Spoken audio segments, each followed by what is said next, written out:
Hi there, I'm going to show you how to change the battery on this Toyota Camry key fob. And the only real tool you need is a small screwdriver.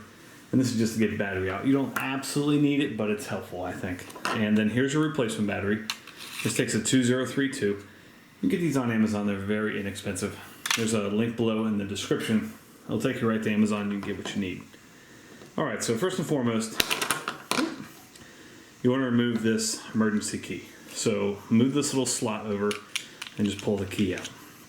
Okay, now at this point, you can, right where you took the key out, right here, there's a little slot right there. So put your key in there, twist.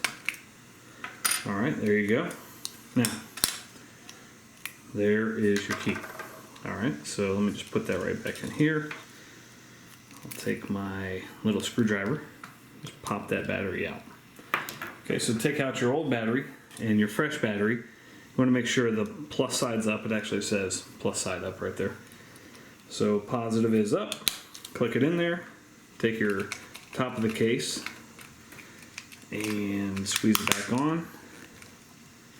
All right, you're back in, and replace that key, and you're all set. Thanks so much for watching. Make sure you hit that thumbs up button.